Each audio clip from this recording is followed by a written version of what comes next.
Good morning. Welcome back. It's Friday Coffee Talks. I'm your host, Connor Volpe, and we are talking on a Friday over coffee. I went to Cavaco, my new favorite coffee shop. My goodness, this place is so good. They're hidden. So if you're in Buford, if you're local to Georgia, it's worth a drive. Come to Cavaco. They're attached to the side of a church. They're tucked in behind this other building. They don't have any signage outside, so you will never tell that they're there.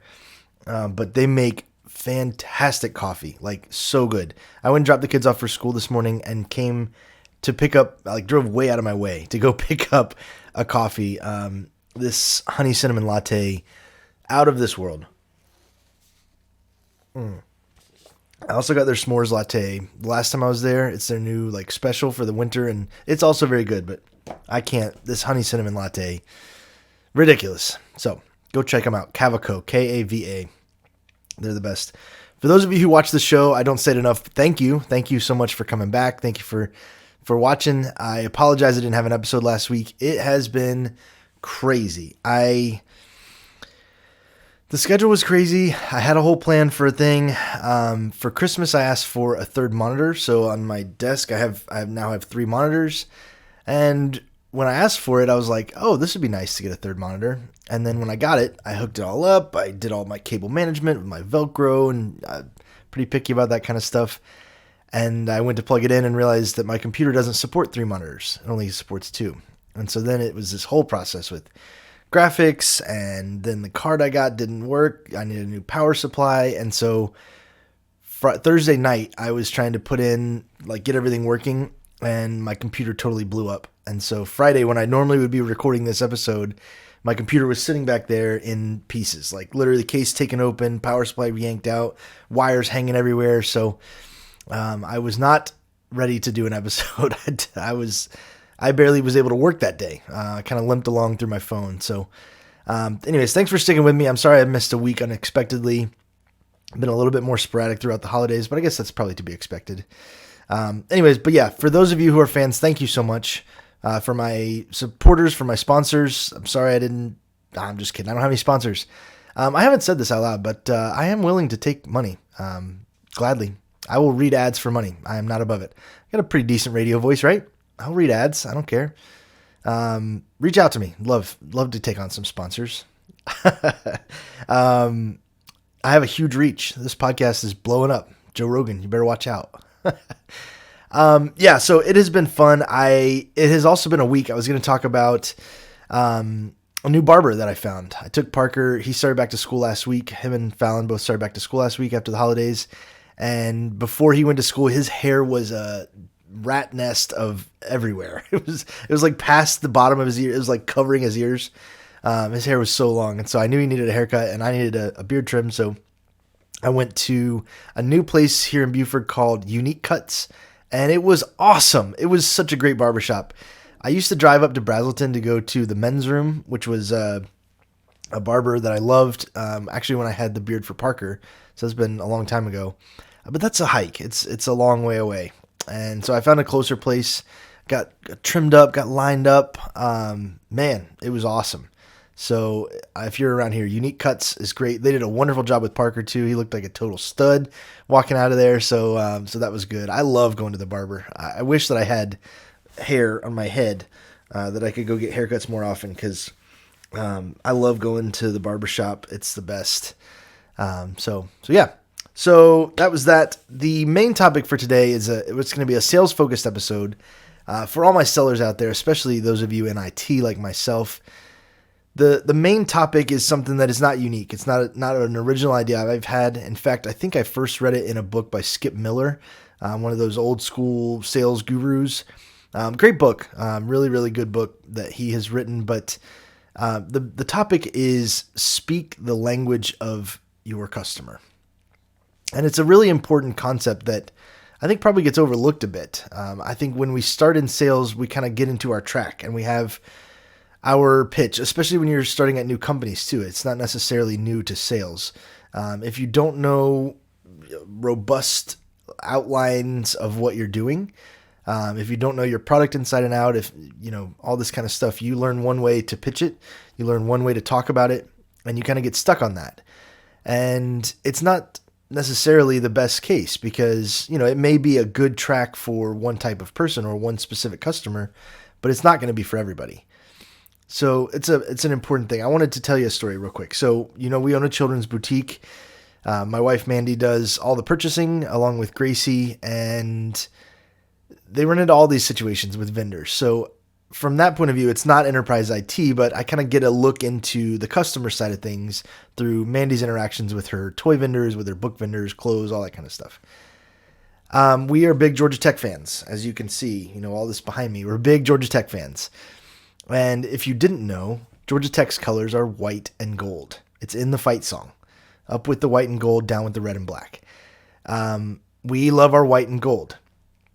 It is a common misconception that Georgia Tech is navy and gold, or navy and yellow, or even worse, black and gold.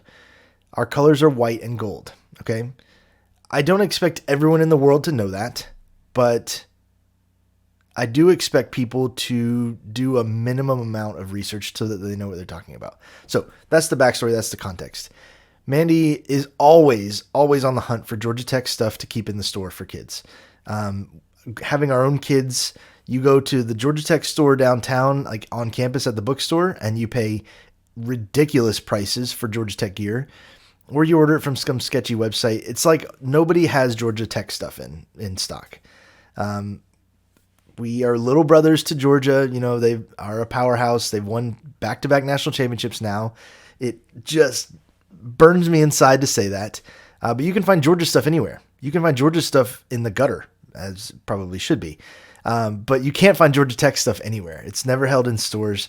And so Mandy is always trying to carry it. And so she reached out to one of her vendors. Somebody new was actually trying to sell to her, had reached out, I think through Instagram, sent her a message or something and said, hey, check out our stuff. I can send you a catalog. And Mandy replied back and said, hey, yeah, that sounds great. Do you have any Georgia Tech stuff? And the message that Mandy got back a short bit later was, yeah, absolutely. Here's all this black and gold stuff for you. And instantly Mandy was like, nope, not buying anything from you. And the reason was that this seller, whoever this was, I have no idea who it was, so I'm not going to name names. They didn't speak the language of their customer. They didn't know what Mandy wanted or what was interesting to her.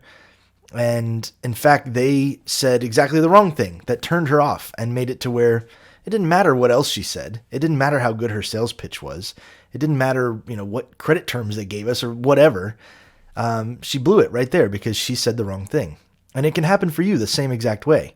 Enterprise IT is no different than clothing or toys in this case, because she didn't speak the language of her customer. So to give this in terms of an IT thing, for me in IT, most times I'm talking to directors of infrastructure, directors of remote IT, due to the nature of the software that I sell and the company that I represent. I do occasionally talk to CFOs, CIOs, and the conversation between those is drastically different. If I'm talking to somebody who is very technical, very engineering focused, I'm going to talk about things a different way than if I'm talking to an executive, somebody in finance, something like that. If you are on the phone or in a meeting with a CFO and you start talking about how many gigs of RAM your server has, or I don't know, the storage capacity of something or the network throughput, they're going to totally tune you out and they're not going to listen to anything that you say from then on because they don't care about any of that. It's not important to them. It's about finding the things that are important to your customer and highlighting those things. It's not manipulative. It's not sketchy. It is selling to the correct value. Your product, whatever it is, has value in many different ways. And you need to find the right way to communicate that and to demonstrate that to the customer that you're talking to. So if you go into a CFO's meeting again and you start talking about very technical speeds and feeds, for lack of a better term, of servers and all the features that you get in this and that, they're going to glaze over. They're just going to go right over their head and they're going to be like, cool, another sales pitch, wasted my time, please get out of my office. And when you call them back 12 times, I don't care how good your nurture stream is, I don't care your prospecting thing, I don't care how well you use ChatGPT, they're not going to return your calls because they don't care. You did not communicate them and you didn't speak in their language. Now, the flip side of that, If you come into a CFO's office and you start talking about how much impact you can have to the IT budget, how much you can save them over the course of this solution's lifespan, that is what's going to get their attention. You start talking to them about things that are valuable to them, things that are appropriate to speak to that role, that type of person about. It's very, very, very important. Now, the other thing is you also have to tailor it not just to the person's job role, but to their personality. So when you're speaking to a customer, when you're having a meeting, it's not just about having the right value terms. You need to have that, but you also need to speak to the style of person that they are. Maybe there's somebody who really cares a lot about relationship and you want to have a discussion to get to know them on a more personal level so that they can trust you. You earn their trust through having relationships. Maybe there's somebody that really likes to keep their work and their personal life separate. They don't want to talk about your kids. They don't want to talk about their weekend. They want to stick to the task at hand and they want to focus in on the project that they're trying to complete. You have to figure all these things out. It's a balance, a song and dance that you have to play with your customers. And it all stems from making sure you're using the right language, making sure you're finding value in the things that you're saying to your customers. You're not just wasting your breath, and that you're using terms and language and style that fits the customer. You're speaking the language that they speak the best, but more importantly, you're speaking the language that they understand the best. So for those of you sellers out there, I hope that helps. Again, I'm not perfect at this. I don't do this well, but it's something I've been trying to develop. And if I want to get to where I want to get as a seller, it's something I'm going to have to perfect. So I'm going to keep working on it. So I hope y'all had a great week. Welcome to 2023. I have some great episodes coming up. I've been doing a lot of planning over the last few weeks. I've got a couple of interviews lined up that I'm really excited about. I've got some ideas for episodes that I'm going to be shooting, and I hope you're coming along for the ride. So thank you for joining me. It's been Friday Coffee Talks. This is episode 97. Have a great Friday. I'll catch you next week.